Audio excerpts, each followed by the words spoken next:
Bonsoir à tous. Merci de nous rejoindre ce soir pour un webinaire qui sera consacré aux relations collège-famille, qu'on a intitulé Collège-famille, une alliance éducative à vivre. Ce webinaire va s'organiser en différents temps. Il y a plusieurs acteurs et plusieurs témoins qui vont être présents. Mais dans un premier temps, on va dans la logique un petit peu de la réflexion dans laquelle nous sommes inscrits, puisque c'est un travail qui relève d'un travail de 2 ans. Pourquoi effectivement un webinaire sur les relations collège-famille? Alors ce webinaire, il vient faire suite à une consultation qui a eu lieu l'an passé, qui s'est interrogé, qui a posé des questions sur pourquoi les relations entre les familles et le collège et les comités éducatifs du collège peuvent poser problème à un moment donné ou se passent bien d'ailleurs. Pourquoi effectivement on voit un changement entre l'école primaire et entre le collège. Donc on reviendra dans un premier temps sur cette consultation et sur les retours que ça a pu donner.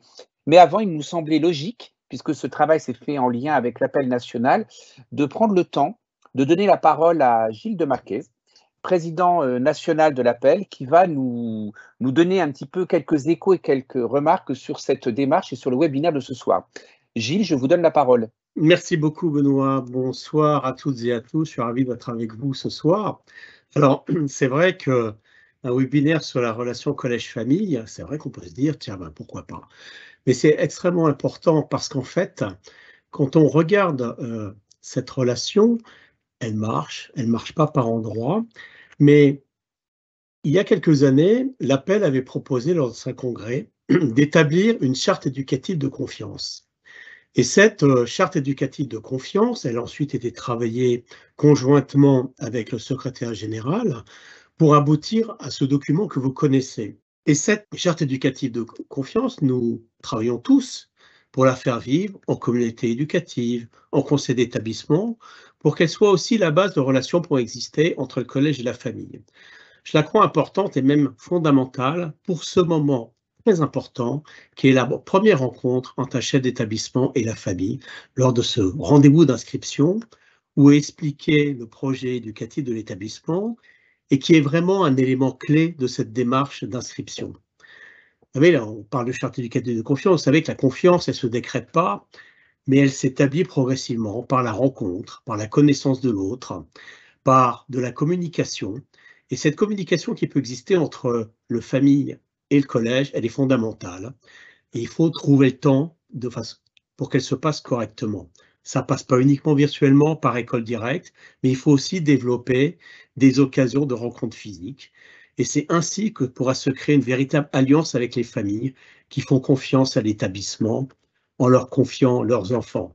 Alors, je pourrais énumérer toute une liste à l'après-vert d'occasions de rencontres, comme lorsque je vais dans des établissements où la remise des bulletins scolaires fait par exemple l'objet d'une rencontre entre le professeur principal, les parents et puis le jeune, de façon à ce que le jeune se rende bien compte qu'on travaille tous ensemble pour faire un point sur sa progression.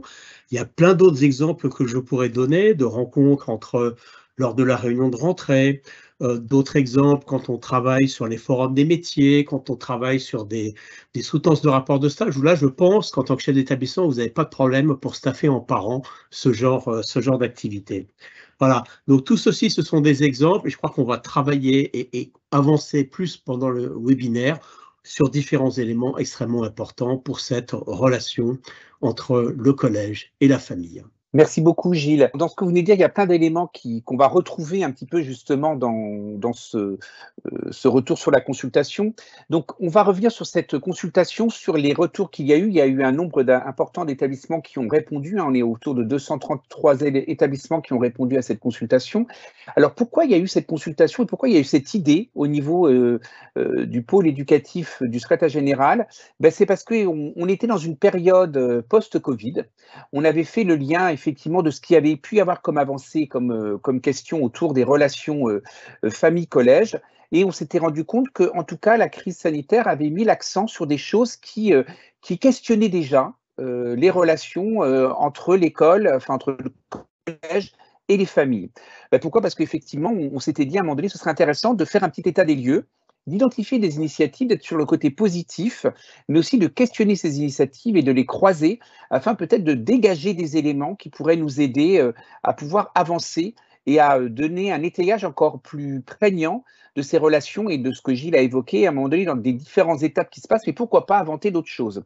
Donc, on est sur cette logique-là, et dans cette idée-là, c'était de se dire qu'on pourrait dégager, hein, c'est ce qu'on voit dans la diapositive suivante, dégager des perspectives et des orientations pour que nos collèges soient des espaces où se vivent vraiment le projet d'enseignement catholique et s'exerce la responsabilité en partage. Dans l'idée qu'on avait, c'est de se dire, il faut sortir des fois des constats, ben, ça marche bien ou ça ne marche pas bien, et essayer de rentrer pourquoi ça marche, et surtout de s'interroger sur le fait de ben, à quel niveau, effectivement différent, du côté des parents, du côté des enseignants, du côté des élèves, du côté de la vie scolaire dans les établissements, mais aussi de différents partenaires qui peuvent arriver dans l'établissement, comment on peut travailler dans une communauté éducative afin de créer une alliance et de faire qu'on soit vraiment dans une responsabilité en partage. Alors, quand on a analysé ces différents résultats, on s'est rendu compte qu'il y avait des grandes constantes qui apparaissaient, mais il y a surtout 3 éléments clés au début qui sont apparus et qui ont vraiment été des points saillants dans toutes les verbatims qui ont été renvoyés et les différentes questions. On s'est rendu compte qu'il était important, pour que ces relations se passent bien, pour qu'on soit dans quelque chose de constructif, que chacun puisse avoir une place et surtout soit capable de la tenir. On reviendra dessus justement sur la question dans les différents témoignages qu'on aura dans ce webinaire, mais c'est en tout cas un des points très importants qui était nommé par les personnes. L'autre point important qui revient régulièrement, c'est justement par rapport à cette question de la place, l'ajustement constant à l'autre. On s'est rendu compte qu'il était constamment nécessaire d'ajuster les positionnements, d'ajuster les modes de communication, alors avec des créations de chartes, par exemple, pour savoir communiquer sur École Directe, mais aussi l'usage des mails, le fait aussi de communiquer entre les enseignants et les élèves, entre la famille et les enseignants. Donc l'idée, c'était vraiment de se dire comment on peut ajuster et comment on peut trouver chacun sa juste place. Voilà. L'autre point qui était important, c'était de se dire aussi d'identifier dans les établissements, pour les établissements qui ont vraiment avancé sur ces relations et qui ont travaillé sur la question de la relation avec les familles, ils se sont rendus compte qu'il fallait un travail d'identification des sphères d'action et d'influence de chacun des acteurs et des interactions avec les autres, de les lister, de voir là où on se rencontrait, comme Gilles a un petit peu dit à un moment donné quand il a évoqué un inventaire à l'après-vert de tout ce qui existe. Mais voilà, essayer de faire un peu une liste et de voir qu'est-ce qui se passe bien ou qu'est-ce qui était en difficulté. L'autre point qui est apparu dans cette consultation, c'était de se dire important d'identifier les liens, les collaborations possibles afin de s'enrichir des complémentarités. L'idée, c'est de se dire, voilà, on se rencontre dans les conseils de classe, mais à quel moment on est vraiment sur des regards croisés, à quel moment vraiment on est dans la complémentarité. L'idée aussi, c'était de se dire, dans les rencontres famille, parents, élèves, qu'est-ce qu'on est vraiment dans un travail de collaboration ou est-ce qu'on est plutôt de l'ordre de la convocation? Et l'idée, c'était bien d'identifier les missions de chacun et de chacune dans une relation triangulaire qui est complexe, qui est celle du collège, de l'élève et de la famille. Puisque ce qu'on a vu quand même, et ce qu'on avait déjà pressenti avant, c'est qu'il y a un vrai changement dans les relations avec la famille, avec le collège, entre famille et école primaire, où les enfants aiment que leurs parents rentrent dans l'établissement. Là, on s'est rendu compte qu'au collège, les élèves aiment aussi qu'il y ait une forme de distance, et il faut que chacun puisse trouver sa place, et on voit bien qu'il y a une transformation des relations déjà qui se passe au sein de la famille entre les parents et les enfants, et après ça a une interaction forcément avec le collège, un rapport différent. Et puis on est quand même dans une période où le jeune bouge, évolue, se cherche, et lui-même est dans des changements constants. Donc ça nous a amené par la suite à nous rendre compte qu'il y avait des défis à relever, et dans ces défis, il y avait effectivement se dire la question de gagner encore de plus en plus en confiance et d'avancer afin de se voir comment on peut travailler cette confiance. Donc il y aura un des temps de ce webinaire qui sera consacré justement à ce qu'évoquait Gilles tout à l'heure sur la charte de confiance, de voir comment on peut travailler à cette confiance, ne serait-ce que lors de l'inscription, par exemple. L'autre point important, qui était aussi apparu et qui revient régulièrement, c'était comment permettre un engagement des parents au collège, ce que j'évoquais tout à l'heure avec ce changement de posture, on n'est pas dans la même relation que ce qu'on connaissait avant, tout en permettant aux collégiens de ne pas se sentir infantilisés, que le collégien puisse aussi avoir sa place. Le rôle du délégué commence déjà dès la 6e, comment il peut être face à des adultes lors des conseils de classe, par exemple, ou des rencontres, ou lors simplement de demandes, comment ajuster les paroles des uns et des autres. Puis aussi dans un contexte anxiogène, qui n'était pas que lié qu'à la Covid, mais aussi dans une société dans laquelle où l'école subit une grosse pression et le collège, hein, avec découverte des voies professionnelles, le passage de l'école primaire au collège, devenir collégien, la question de l'orientation aussi au collège. Comment construire et faire grandir une relation de confiance où chacun et chacune donc aurait sa place sans empiéter sur celle des autres. Et ça, on le verra dans le premier témoignage qu'on aura tout à l'heure, hein. Caroline Eljanati, chef d'établissement, nous montrera bien l'importance justement de ce constant ajustement pour pouvoir éviter que quelqu'un prenne la parole à la place de l'autre. Autre point qui nous semblait aussi, qui revient régulièrement dans cette consultation, c'était aussi de se dire qu'il faudrait établir une relation de travail ensemble à partir de valeurs communes. On ne peut pas communiquer, et ça c'est dans toute situation de communication, si on n'a pas d'éthos commun, si on n'a pas de valeurs communes et si on ne sait pas qu'on parle des mêmes choses. Donc ça nous semblait aussi important de le redire, hein, les établissements qui ont travaillé sur ces relations avec les familles travaillent bien sur la question du projet de l'établissement, du projet de l'enseignement catholique, mais aussi le projet, par exemple, de l'association de parents d'élèves. Comment on peut travailler et œuvrer ensemble sur des interactions et des situations de communication, mais aussi sur des actions. Comment œuvrer aussi à une communication où chacun puisse se dire pourquoi je communique, avec qui je communique et comment je communique. Et pour finir, il y avait aussi cette importance de se dire qu'il faut œuvrer au mieux ensemble, travailler à clarifier la place de chacun et chacune pour offrir un cadre épanouissant pour tous, décloisonner pour pouvoir mieux collaborer et être vraiment dans un travail de plus en plus en relation et un travail collaboratif et coopératif, et puis établir des relations de confiance afin que chacun et chacune puisse agir sans empiéter sur le champ de l'autre et sur le champ de compétences de l'autre. Les parents sont les premiers éducateurs, nous travaillons avec les parents, mais nous ne sommes pas les décisionnaires ou les prises de décision.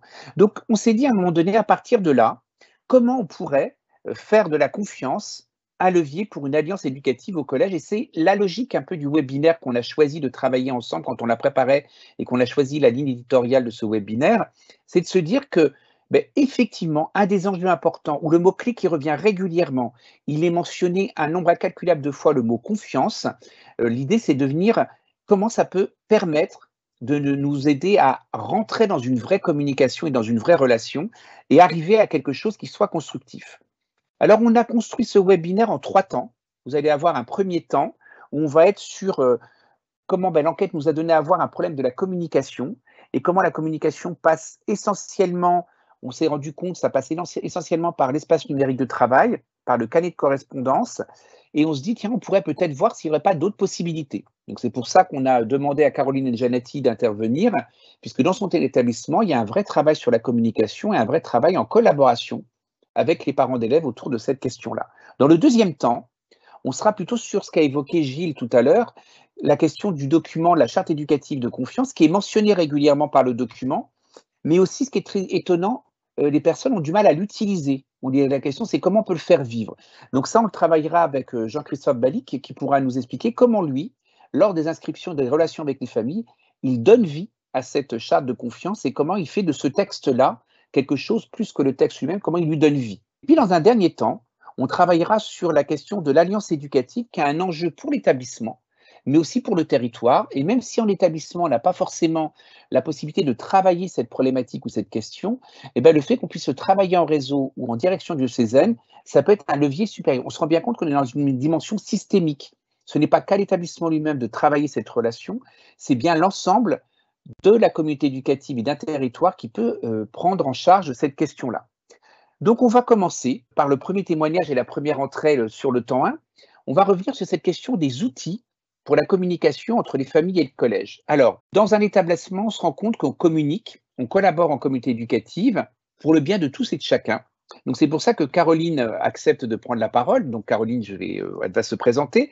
Et l'idée, c'était de revenir un peu sur une des slides qu'on avait dans le document. On s'est rendu compte que pour communiquer réellement avec les familles, il y avait peu de variété d'outils et qu'on était vraiment sur massivement école directe, Pronote et le carnet de correspondance. Et justement, quand on a préparé ce webinaire, on s'est dit, mais peut-être qu'il y a d'autres moyens de communiquer. Alors peut-être qu'effectivement, il faut travailler à des chartes d'utilisation des espaces numériques de travail et puis du carnet de correspondance pour pouvoir servir cette communication.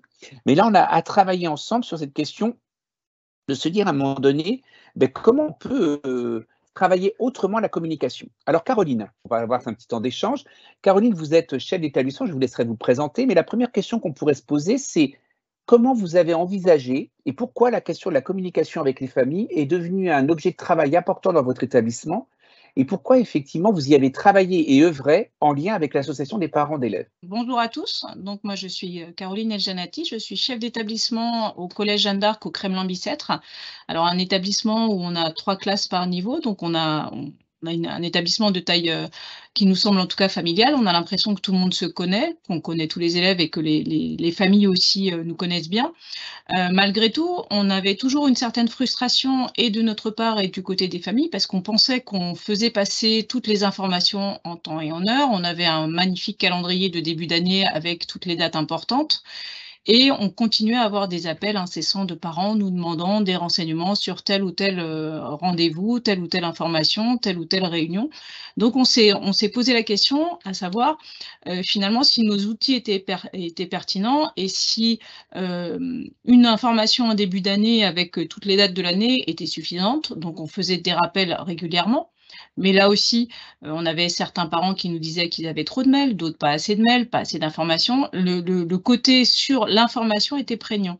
Et on s'est rendu compte que finalement, en ne réfléchissant qu'en termes d'information et pas assez en termes de communication et en termes de donner du sens au contenu, nous faisait que finalement l'information sans avoir un vrai sens donné à l'information faisait que les parents ne s'emparaient pas de l'information. Et puis nous avons effectivement travaillé avec les parents de l'appel, puisque quand je suis arrivée sur le collège Jeanne d'Arc, il y avait des parents correspondants dans chaque classe, mais il n'y avait pas finalement d'unité entre ces parents correspondants. Chacun faisait un petit peu comme il le souhaitait dans sa classe. Donc nous avons œuvré avec l'appel pour faire une charte des parents correspondants.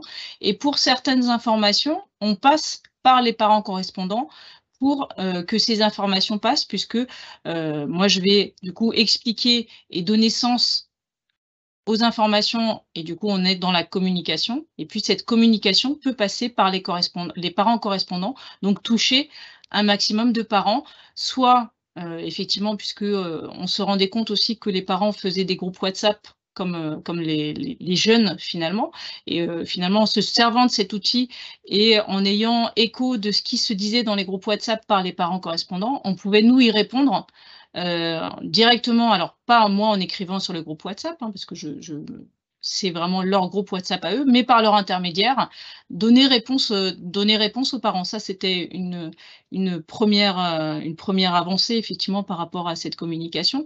Mais surtout, ce qui a été finalement un temps d'arrêt à tous, ça a été le temps de la Covid, où on a eu un temps long, un temps où finalement, il y avait assez peu d'informations essentielles à donner.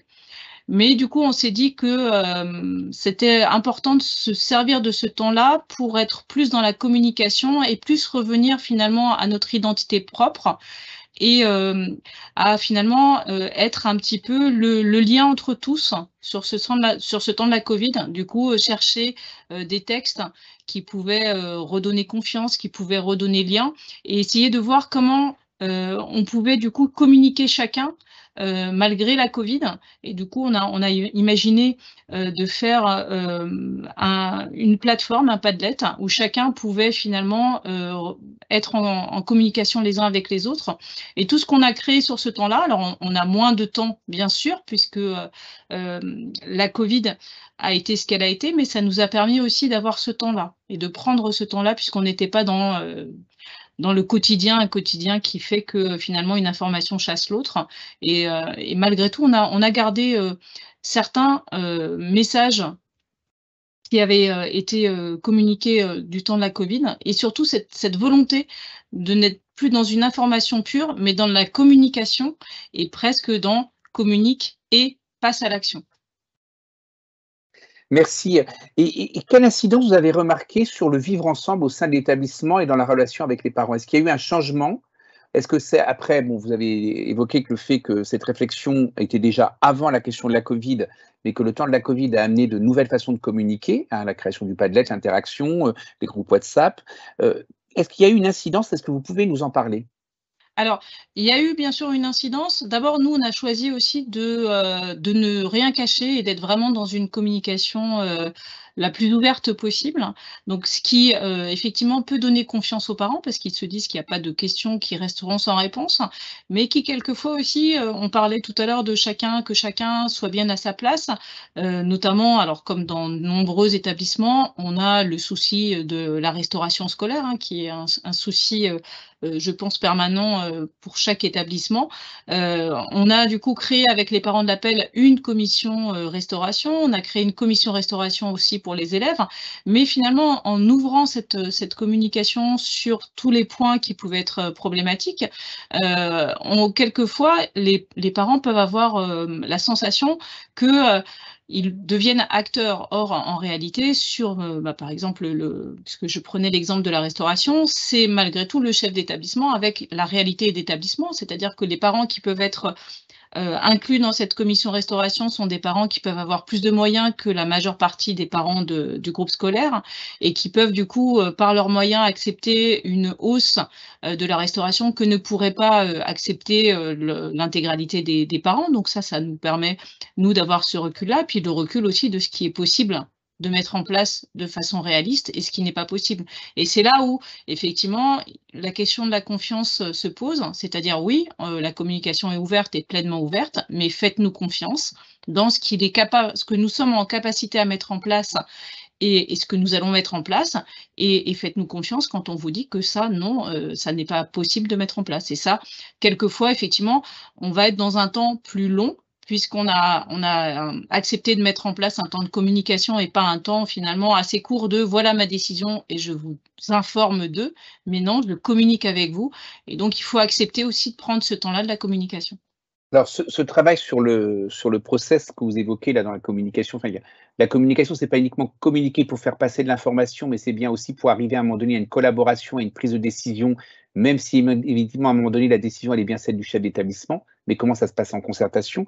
On avait évoqué quand on avait préparé ce temps de webinaire de la question de la place de chacun et de dire à un moment donné, est-ce que vous avez l'impression qu'à partir de ce travail qu'il y a eu dans votre établissement, il y a eu un changement dans les relations et il y a eu un changement de la posture, aussi bien des parents que de l'équipe enseignante et de l'équipe de la direction en interaction? Alors, il y a eu bien sûr un changement puisque on a finalement pris plus de temps pour écouter la parole de l'autre. Et je pense que ce changement était important parce que ça permet aussi d'avoir un petit pas de côté en se disant, voilà, on était chacun à sa place, peut-être qu'en faisant un pas de côté et en écoutant la parole de l'autre et en se mettant à la place de l'autre, on va pouvoir effectivement avancer et puis permettre aussi à ce que les élèves, et ça c'est le plus important, sentent qu'on soit dans un travail en collaboration et que finalement les choses ne soient pas cloisonnées entre les familles et ce qui se passe au collège et que lorsqu'une décision est prise, les parents ont été informés et on a communiqué aux parents finalement de ce qu'il en retournait. Et donc cette confiance que les parents font au collège permet aussi aux élèves de se sentir mieux, de se sentir plus à leur place. Et on a aussi laissé, et ça nous semble très important, une grande part de communication aux élèves. C'est-à-dire que pour certaines informations, on va se servir des élèves pour diffuser l'information et du coup communiquer, parce qu'on sait très bien que si certaines formes de communication ne viennent pas des élèves, ça ne va pas arriver jusqu'à eux. Alors je donne un exemple très simple. Nous avons un conseil pastoral où ce sont les délégués d'élèves qui sont élus et qui se proposent de venir au conseil pastoral. Lorsqu'on a proposé aux délégués de venir au conseil pastoral, certains nous ont dit non, parce que finalement on ne se sent pas tellement concerné par toutes les questions sur l'animation pastorale. Donc on a dit à ces deux élèves-là que justement parce qu'ils ne se sentaient pas concernés, c'était important qu'ils soient présents pour qu'ils communiquent en conseil pastoral sur les raisons pour lesquelles ils ne se sentaient pas concernés et ce qu'on pouvait changer pour que justement ils se sentent concernés et puis qu'ils soient plus présents. Donc c'est le travail qu'on est en train de mettre en place toute cette année, et notamment alors pour une question, là vous voyez un peu pratico-pratique, on a une messe où les élèves n'ont pas obligation à venir. Les élèves, donc ces deux élèves-là, ne venaient pas à la messe, donc on leur a demandé pourquoi ils ne venaient pas, qu'est-ce qu'il fallait mettre en place pour qu'ils viennent, et qu'est-ce qu'il fallait qu'eux-mêmes communiquent à leurs camarades pour que leurs camarades souhaitent venir et viennent. Si on peut regarder les effets de cette communication en partant des pairs pour les pairs, on peut alors ça reste petit, mais on peut se dire qu'on a doublé le nombre de collégiens qui venaient à la messe.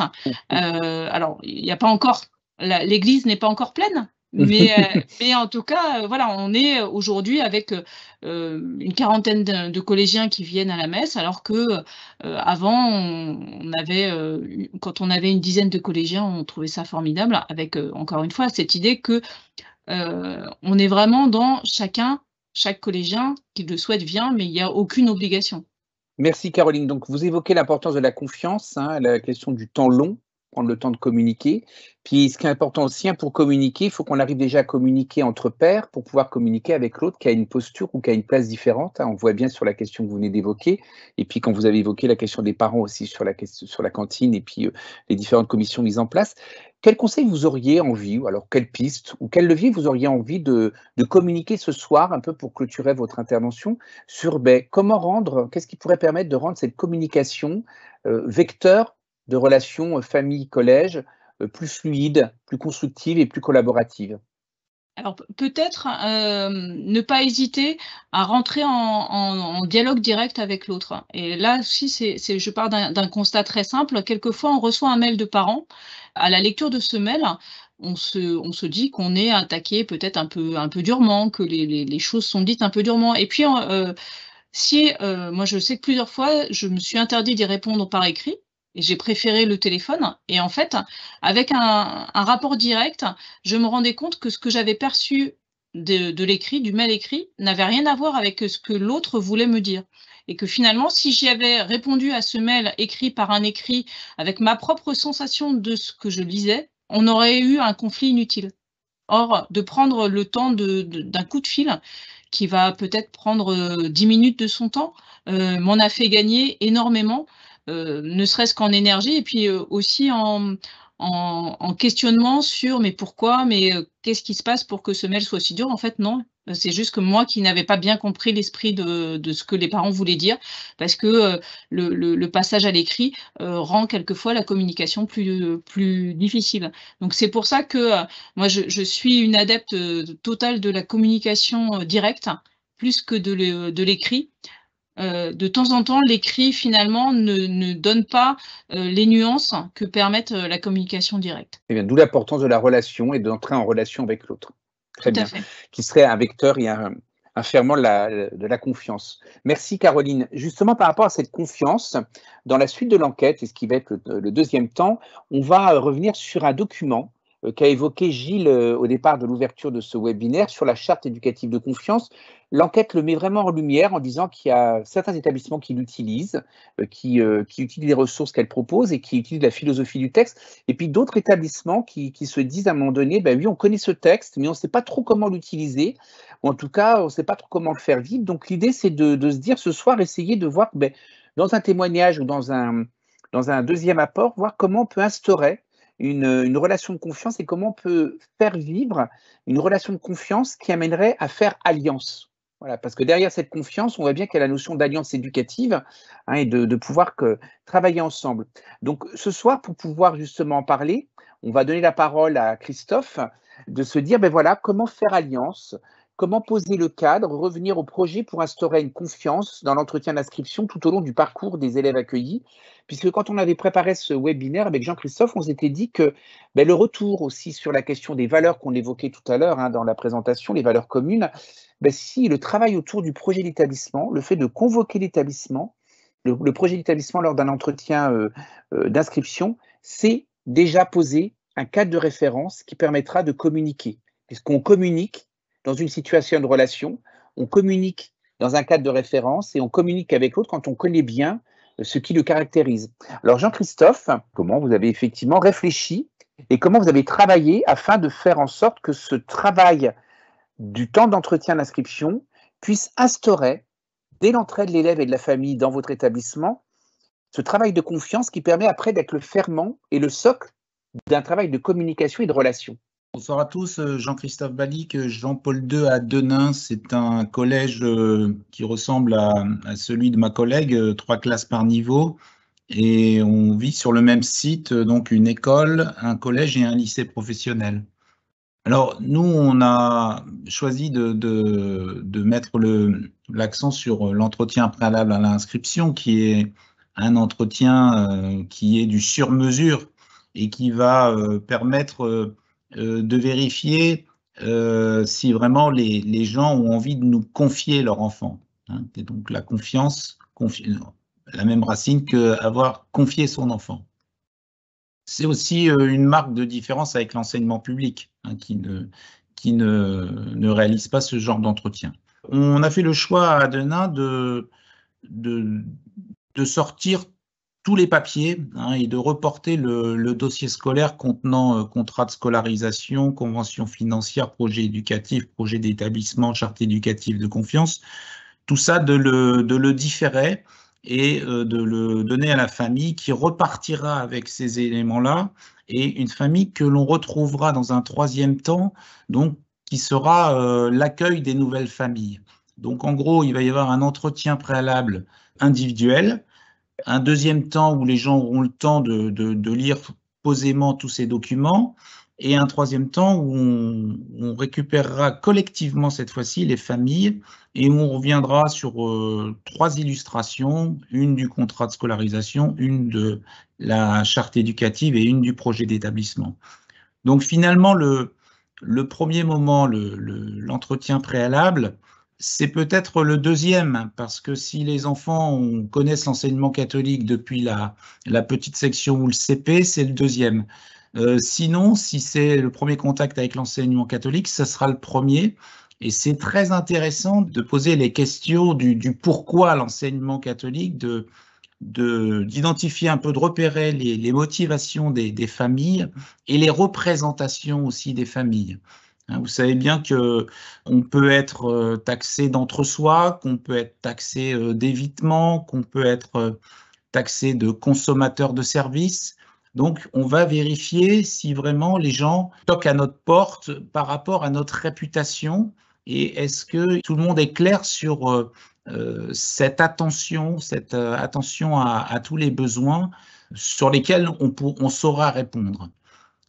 Donc voilà pour ce premier moment où finalement on va redéfinir et on va vérifier que les gens ont bien compris qu'il s'agit d'un programme complet, et donc on va revenir sur la définition. Par exemple, on va rassurer, on va évoquer l'éducation nationale, le contrat avec l'État, dire on fait le même programme avec les mêmes moyens et il y aura les mêmes contrôles. Hein, quand je dis les mêmes moyens, par exemple, certains pensent qu'on a plus d'heures pour faire le programme. Certains, quand je dis les mêmes contrôles, certains sont étonnés de voir arriver l'inspecteur dans l'établissement. Hein. Donc, on va commencer par rassurer avec la notion de contrat avec l'État. Ensuite, on va insister sur la chance d'user d'une liberté qui est celle de choisir une école. Donc, à partir du moment où on choisit notre établissement, ça démarre bien. Vous nous choisissez, nous vous accueillons, les relations partent bien. S'agissant du mot privé, on insiste sur la notion de propriétaire. Il y a une dimension un peu politique. Hein. Les gens vont tout de suite comprendre que l'établissement a plus de 30 ans, hein, qu'on n'est pas dans l'enseignement public où un établissement est jugé trop vieux quand il a 30 ans et reconstruit à quelques centaines de mètres. Donc on va dire, ici, le privé, comprenez la propriété privée. Et derrière, ça permet l'explicitation de l'emploi de la contribution. Donc, on dit, voilà, régulièrement, vous verrez des travaux d'amélioration et des travaux d'entretien. Votre contribution, elle est employée pour la propriété.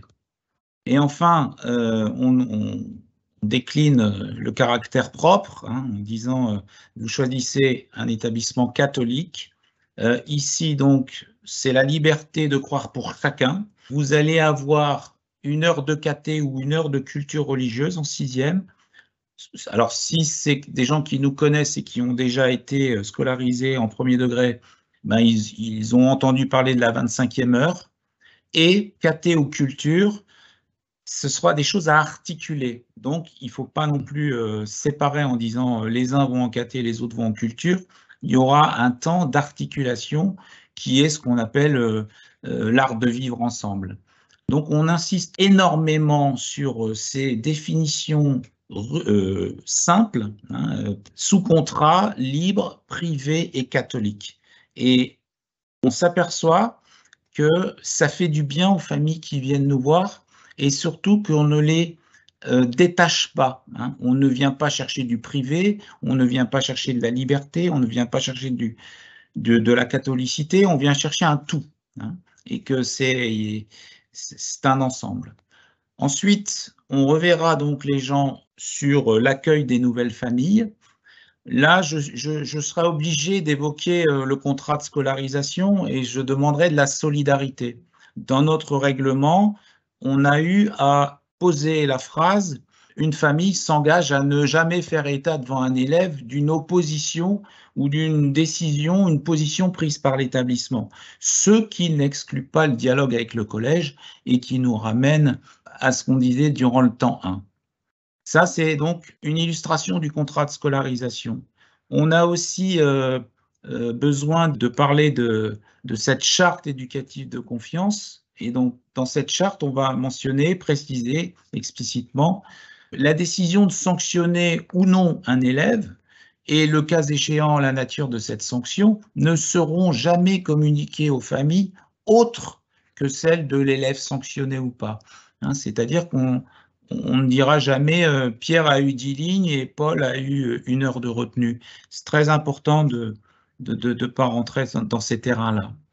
Et enfin, pour illustrer le projet d'établissement, eh ben, je citerai le parcours santé. Donc, le parcours santé, on fait intervenir l'IFMS, c'est-à-dire l'Institut de formation des métiers de la santé avec qui on est partenaire avec le lycée professionnel. Et je conclurai comme ceci. L'école va faire un topo à ses élèves de 6e en disant « À 10 ans, tu dois dormir 10 heures pour ton équilibre. Mais par contre, je n'irai jamais dans une famille coucher un élève ou lever un élève. Hein, c'est là où on définit les rôles des uns et des autres. Voilà pour ce que l'on vit à Jean-Paul II Denain.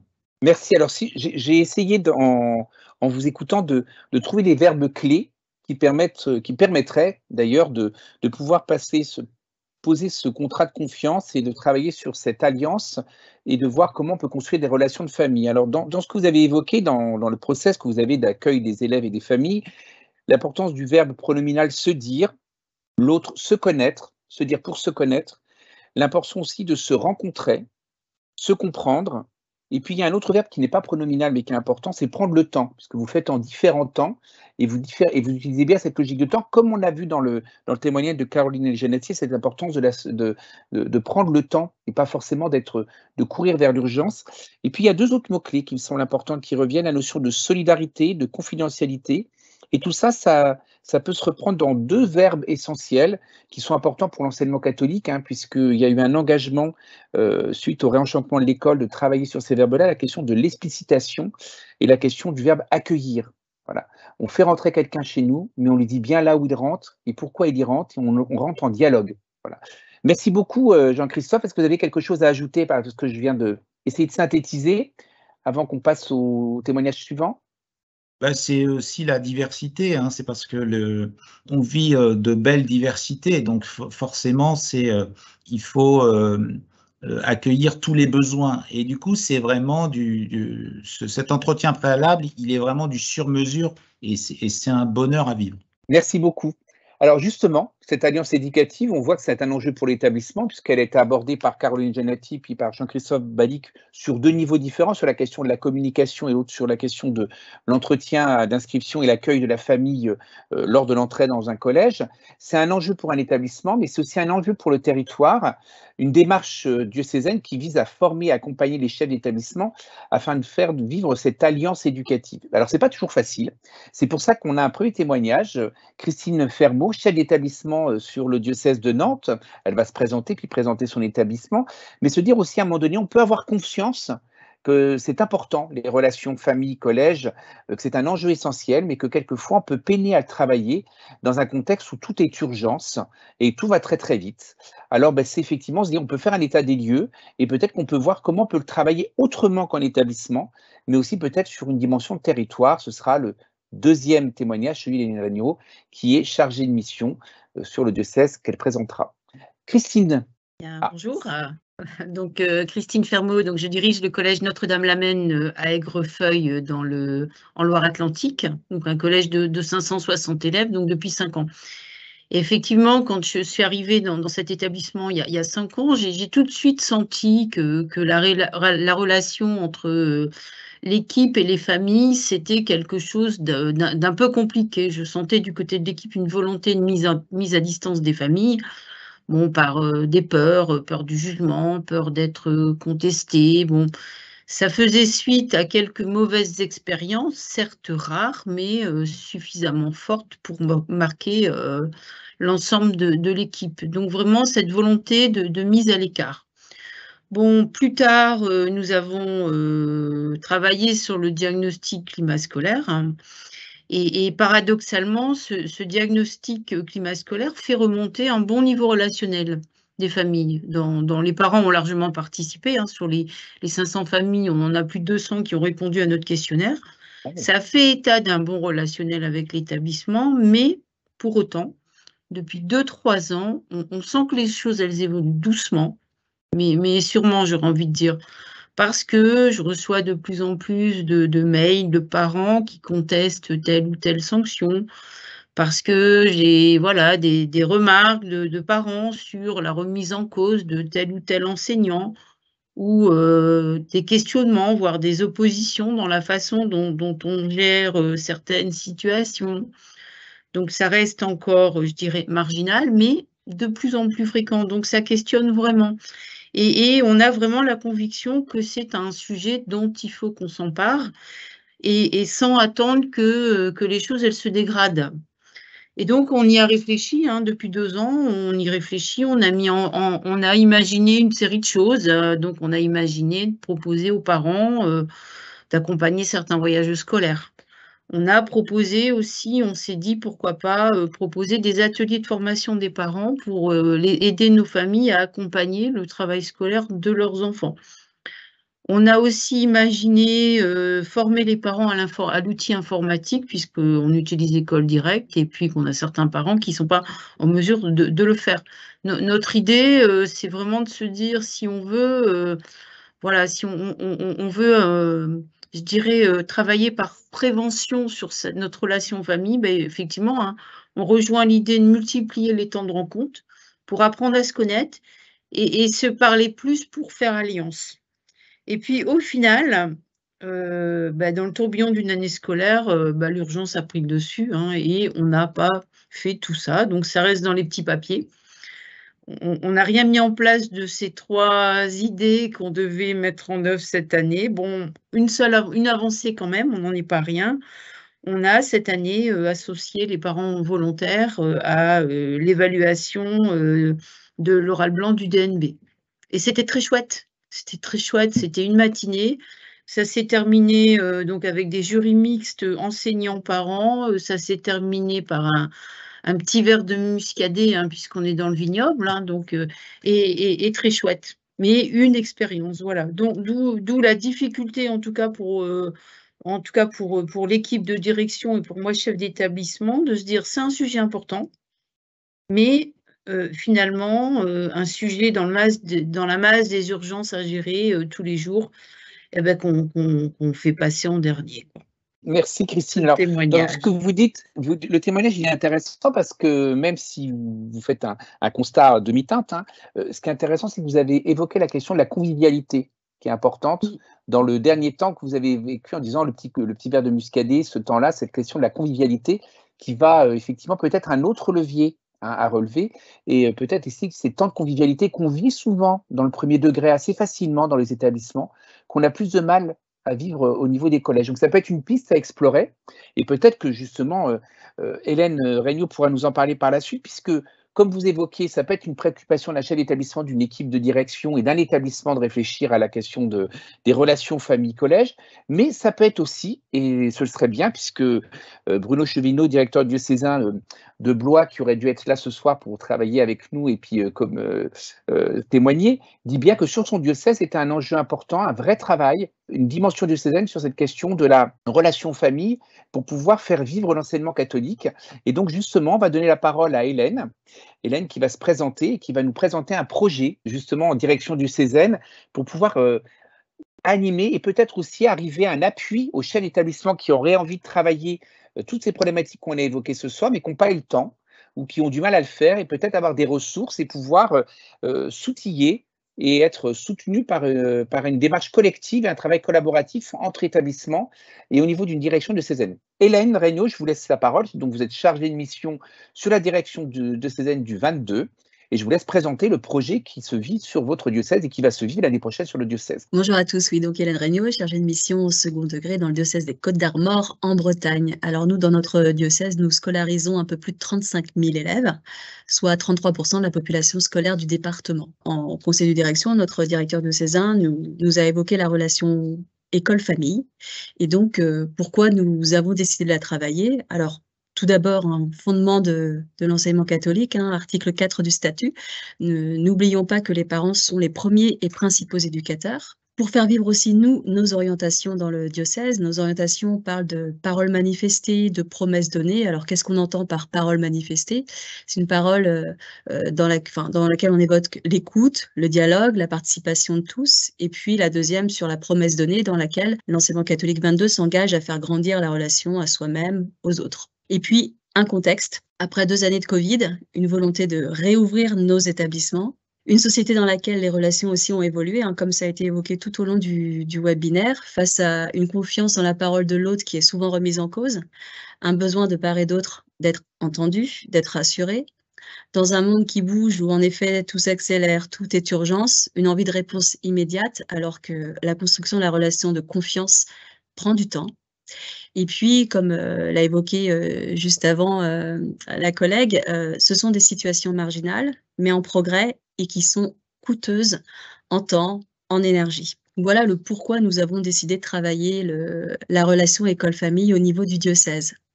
Alors, c'est en projet, c'est pour l'année prochaine. Comment nous allons travailler? Alors, ça va être une proposition qui va être actualisée aussi, réajustée en fonction des besoins des chefs d'établissement. Mais nous allons commencer l'assemblée générale de rentrée par une intervention d'un chef d'établissement, chercheur en philosophie politique, sur la relation de confiance. Donc, des apports sur la relation de confiance.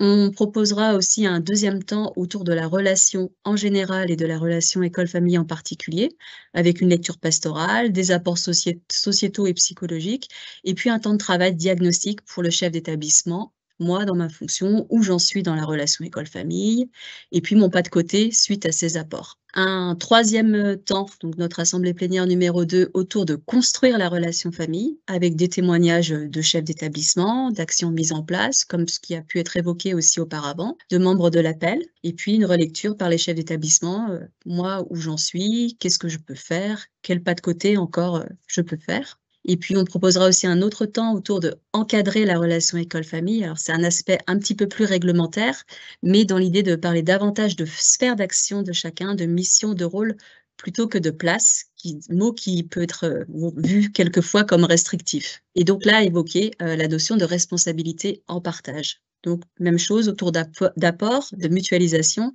et de relecture de sa pratique. Et puis, les situations particulières, même si elles sont peu nombreuses, elles prennent du temps, donc des petits temps d'analyse de pratique au long de l'année avec des chefs d'établissement, chargés de mission et le service psychologique sur des situations particulières. Comment j'appréhende une situation de harcèlement, comment je gère un désaccord d'orientation proposée, un conflit sur une sanction, etc. Donc voilà ce que l'on va proposer l'année prochaine. Alors c'est un projet, mais ce qu'on va proposer aux chefs d'établissement et en ajustant en fonction des besoins. Merci Hélène. Alors on voit que c'est, comme vous le dites, c'est en projet, c'est pas encore vécu, mais on voit aussi, vous avez évoqué comme quelque chose qui est très intéressant, c'est le fait de passer du concept de place à celui de mission. On voit aussi toute la dimension professionnelle qu'il peut y avoir et aussi les textes de référence qui peuvent être un peu plus précis que le mot place, hein. Souvent, on dit parler à sa juste place dans la situation de communication, mais justement, peut-être que la mission, ça pourra aider effectivement les personnes à définir la place à prendre ou à ne pas prendre et à délimiter le cadre et habiter le cadre. Moi, j'aurais une petite question sur cette démarche. On voit qu'il y a eu une méthodologie qui est mise en place, qui est proposée. On voit que c'est une direction, c'est une décision impulsée par le directeur du CESA, la question du pilotage. Comment effectivement, de là où vous êtes, vous pensez l'importance, comment le chef d'établissement est un levier important? Parce que c'est vrai que ce soir, dans le webinaire qu'on a eu, on pourrait se dire, mais tiens, il n'y a pas la parole des parents ce soir, à part celle de Gilles en ouverture et qui y aura en clôture. C'est bien, hein, parce que nous, on s'adresse, nos premiers interlocuteurs, c'est les chefs d'établissement, hein, et ce sont les chefs d'établissement qui travailleront avec les équipes d'enseignants. Comment effectivement le chef d'établissement, de là où vous êtes, vous voyez que c'est un levier important pour pouvoir travailler sur cette question de la relation et du cadre, et d'un cadre qui soit rassurant et qui puisse permettre de travailler ensemble à œuvrer ensemble à l'accompagnement le plus ajusté des jeunes que l'on accompagne. Alors, en fait, déjà, lui, en se posant des questions, savoir où il en est dans sa relation école-famille, en mutualisant avec les chefs d'établissement, il va avoir d'autres idées. Et toutes ces idées, toute cette prise de recul, cette relecture, il va pouvoir en faire profiter à son équipe enseignante. Voilà je ne sais pas si je réponds bien à la question. Si, l'importance. C'est vraiment ça va être un relais, mais lui, au service de son pilotage. Du pilotage, très bien. Merci beaucoup, Hélène. Alors, on arrive à la fin de ce webinaire. Avant de donner la parole à Gilles, on va, par rapport à ce qui est entendu, puisqu'on s'est entendu les uns les autres, Caroline, est-ce que vous auriez quelque chose à ajouter ou envie de pouvoir communiquer une réaction de ce que vous avez entendu de la part de Christine, de la part de Jean-Christophe et puis d'Hélène? La seule chose, je pense, qui est importante, et c'est ce qu'on se rend compte dans tout ce qu'on a dit, c'est que la relation prend du temps et que quelquefois, prendre le temps permet d'en gagner. Donc, ne pas oublier ça, que prendre du temps à construire une relation permet d'en gagner par la suite. Merci, Caroline. Jean-Christophe, est-ce que vous auriez quelque chose aussi une petite pierre à apporter à l'édifice final avant qu'on donne la parole à Gilles? L'actualisation, l'adaptation, c'est-à-dire que c'est quelque chose qui doit être réévalué, enfin adapté selon on vient de vivre le temps du Covid où ça a changé la relation.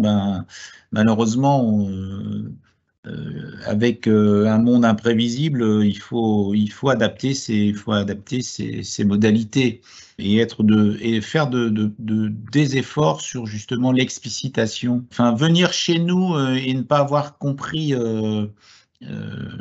l'objet, ça serait un problème. Donc, je pense qu'il faut vraiment faire ces efforts d'explicitation. Très bien, merci. Et Christine, alors vous qui dites être intéressée et qui a envie de travailler cette problématique enfin, en tout cas cette question et les différentes problématiques qu'il peut y avoir, dans ce que vous avez entendu, qu'est-ce que vous auriez envie de pouvoir tirer comme fil ce soir? J'ai envie de dire que je repars encore plus convaincue que c'est important.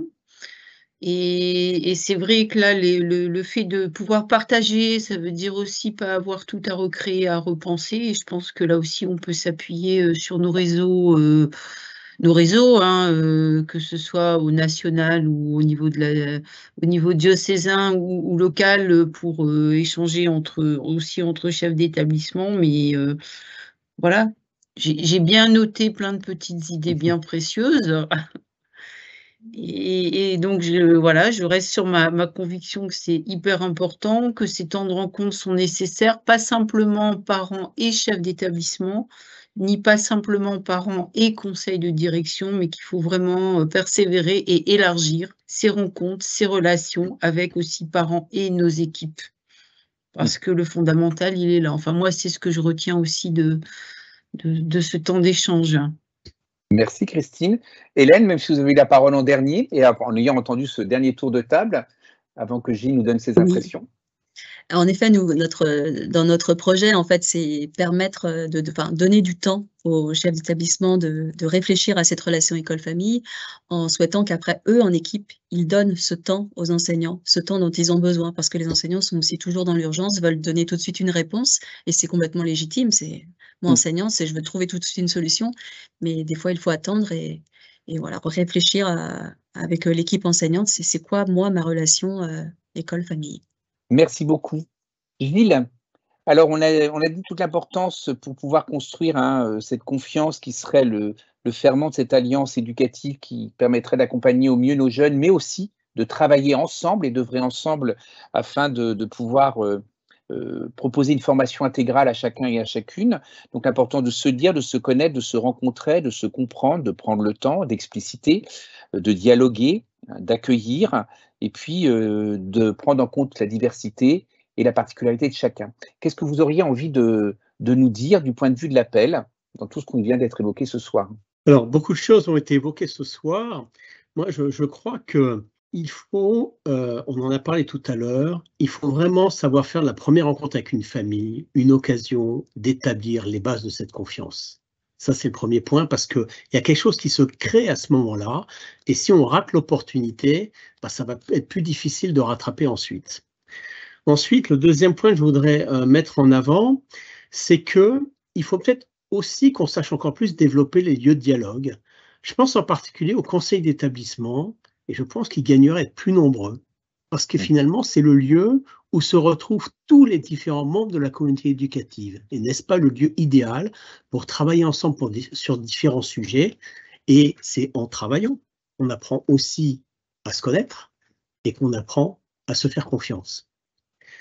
Ensuite, on n'a pas les projets éducatifs, c'est vrai qu'il faut savoir le faire vivre, il faut faire vivre le charisme de nos fondateurs également. Et puis, je crois on sait qu'il peut y avoir des familles qui peuvent être un peu plus éloignées et qu'il faut vraiment dialoguer librement avec chaque famille pour que chaque famille comprenne ce que le collège attend d'elle dans ce triangle existant entre le collège, la famille et le jeune.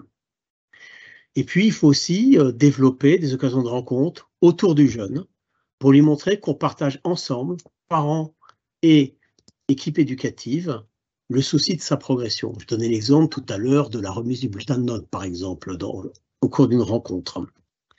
Et puis, ça a été dit également l'importance de l'accueil, parce qu'après cette première rencontre avec les établissements, il faut pouvoir intégrer les nouvelles familles au sein de la communauté éducative. Souvent, nous, en tant qu'appel, on a un rôle à jouer, généralement là-dedans, pour pouvoir aider à l'intégration des familles au sein de l'établissement. Et ça a été dit, la convivialité est importante. Il y a plus de convivialité en primaire, il y en a peut-être moins au collège, ce qui est parfois un petit peu dommage. Il ne faut pas hésiter, je pense, à susciter la convivialité. Et il a été dit différentes choses sur bien comprendre quels sont les tenants aboutissants, comment fonctionne l'établissement, quelle est la responsabilité de chacun. On a un travail là-dessus avec tous nos élus pour faire comprendre comment fonctionne un établissement catholique d'enseignement. Pendant la crise du Covid, on recevait des messages, mais pourquoi continue-t-on à payer les contributions familiales? Parce que alors que l'école est fermée. Donc, il y a tout un travail pédagogique à faire avec les familles pour pouvoir leur expliquer en effet à quoi sert leur contribution. On travaille dessus avec la FNOGEC actuellement d'ailleurs, de façon à ce que chaque famille comprenne le mode de fonctionnement d'un établissement. Et je crois qu'il faut, en effet, ça a été dit, prendre le temps et vraiment être dans l'espérance d'une confiance partagée. Merci beaucoup, puis merci beaucoup pour ces derniers mots qui nous aident justement à dépasser un petit peu même la question de la responsabilité en partage. C'est bien une expérience, on pourrait dire partagée et en partage. D'ailleurs, on a partagé la parole ce soir, puisque ça n'a pas été une parole unique. On était dans un webinaire polyphonique avec chargé de mission, chef d'établissement, parents d'élèves. Merci beaucoup pour votre investissement. Merci aussi pour l'écoute. Alors, je sais qu'il y a beaucoup de personnes qui se sont inscrites et il y a moins de participants que prévu, mais je sais que beaucoup de personnes vont profiter de ce replay. Donc, n'hésitez pas pour les participants, il y aura dans le lien de la conversation, bulletin d'évaluation de ce webinaire. N'hésitez pas à faire part de vos réactions. Je vous remercie beaucoup. Alors, merci Gilles. Merci Caroline, c'est presque en ordre d'apparition. Merci à Jean-Christophe et merci à Christine et à Hélène pour vos interventions, pour le partage et pour l'échange. Je pense que ce soir, on a pris le temps de se dire, et effectivement de pouvoir poser un cadre de référence et mettre en lien les différentes missions qu'on occupe les uns et les autres pour voir comment on peut entrer en contact et en relation avec l'autre, ce qui est quand même un enjeu essentiel, mais que aussi le ferment même du projet de l'enseignement catholique. Comme disait Paul Ricoeur, je n'apprends que de l'autre et qu'en étant en relation avec l'autre. Donc, je vous souhaite à tous une très bonne soirée. Je vous dis à bientôt pour un prochain webinaire. Et écoutez, encore merci beaucoup à vous et bonne continuation. Merci.